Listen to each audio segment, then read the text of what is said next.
Ah Bébert, les temps sont très graves. Crois-moi, il y a des youtubeurs qui vont arrêter leur carrière. Ce que je vais vous annoncer là, pour certains youtubeurs, c'est clairement une grande claque. Une explosion de malheur. YouTube a instauré de nouvelles règles concernant les monétisations des vidéos. Pour tous ceux qui ne savent pas, lorsque vous êtes partenaire YouTube, il y a des règles pour que vos vidéos soient monétisées. Et plus le temps passe, plus on voit que YouTube devient quand même quelque chose d'assez important dans la vie des gens. Entre les YouTubeurs et ceux qui suivent ces YouTubeurs, il est venu aux oreilles de YouTube que beaucoup de critiques se faisaient ressentir. Donc désormais, pour tous les partenaires YouTube, les YouTubeurs, si vous souhaitez désormais monétiser votre vidéo, elles ne devront pas contenir un contenu à caractère sexuel, même si c'est humoristique. Un contenu violent, notamment lié à l'extrémisme, un langage inapproprié, c'est-à-dire le blasphème, le harcèlement ou encore une fois des paroles vulgaires. Aussi tout ce qui fait la promotion de produits illicites comme la drogue et compagnie, ou encore ce qu'ils appellent des événements controversés ou encore des sujets sensibles. Les guerres, les conflits politiques, les catastrophes naturelles. Bref, vous avez compris qu'aujourd'hui on a quand même une grande majorité de youtubeurs qui ne contrôlent pas ce qu'ils disent, qui jouent de ce qu'ils disent, qui parlent mal et qui utilisent même l'humour pour dire des sales choses. Et ces youtubeurs là aujourd'hui ils sont un petit peu sous pression.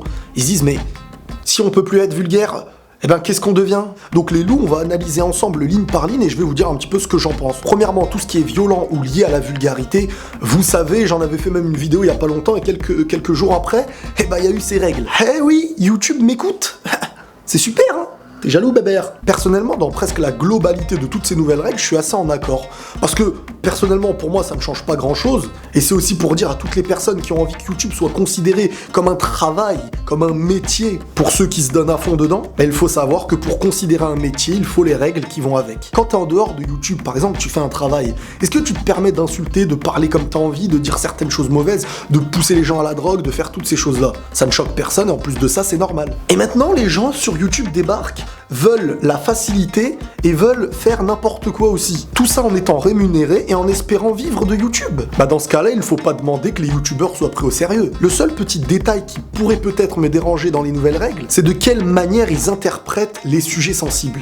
Est-ce qu'aujourd'hui, on n'a plus le droit de parler de sujets sensibles et que c'est seule la télé qui nous montre ce qu'ils ont envie de nous montrer, ou c'est plutôt la manière dont on aborde un sujet sensible qui peut déranger ou pas? De toute manière, c'est juste une question de monétisation et mes vidéos, personnellement, qu'elles soient monétisées ou pas, tant que le contenu est vraiment celui que j'ai envie de donner, on s'en fiche. Et pour le langage inapproprié, je suis ultra content qu'il y ait ces règles. Parce que, à mes yeux, tu ne peux pas vivre d'une chose en faisant n'importe quoi. Surtout quand on devient un personnage public. Faut savoir que pour attirer l'œil et attirer les vues, c'est très facile. Les sites et les vidéos qui sont très souvent vues, c'est les vidéos qui attisent notre curiosité. Voir des choses dangereuses, mauvaises qu'on ne peut pas voir tous les jours, bah ça attire un petit peu les plus jeunes et parfois même les plus grands. C'est comme un enfant à qui tu dirais, viens voir, il y a plein de bêtises là-bas.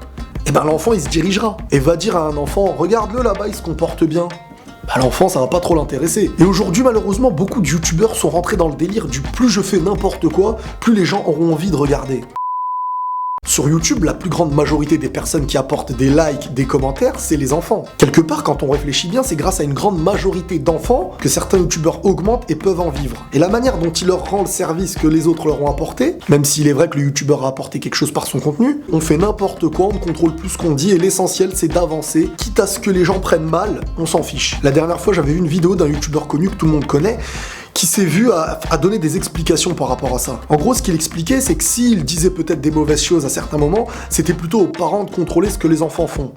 Quelque part, c'est vrai. Mais d'un autre côté, quand on réfléchit, ton contenu attire les enfants en grande majorité, et tu te plains des parents qui laissent les enfants écouter certaines choses que tu pourrais dire. Pour moi, c'est pas très logique. Ce n'est pas parce qu'une personne n'arrive plus à contrôler son langage ou qu'elle a envie de donner des insultes à tout va, qu'elle doit dire aux gens, écoutez, moi je fais mon contenu et les gens regardent ou pas. Si tu étais face à des adultes, je pourrais comprendre. Mais quand t'es face à des enfants, tu peux pas te permettre. C'est comme si t'étais dehors, tu parlais super mal à haute voix et il y avait des enfants qui t'écoutaient. Parfois, le contrôle vient de nous, surtout quand on est un personnage public, et encore plus quand on est face à des enfants. Donc il est vrai que beaucoup de youtubeurs sont des grands enfants et leur expliquer ces choses-là, c'est très compliqué. Mais pour preuve de ce que je dis, voilà que YouTube a sorti ses règles. Et personnellement, dans ce domaine-là, j'en suis assez satisfait. Parce qu'il va falloir filtrer le contenu au manque de contenu, en fait. Quand on voit l'impact des youtubeurs sur les enfants et les ados, c'est à mes yeux la responsabilité de YouTube de créer quelque chose qui fait en sorte que YouTube puisse avancer, qu'un contenu peut être évolué, que les youtubeurs à l'avenir les plus connus deviennent ceux qui proposent un contenu. Car oui, on rigole rigolent tous devant celui qui parle mal, qui insulte et qui choque. Derrière un écran, tout le monde veut regarder les choses qu'il ne peut pas forcément produire dans la vraie vie. Mais personnellement, en tant qu'humain,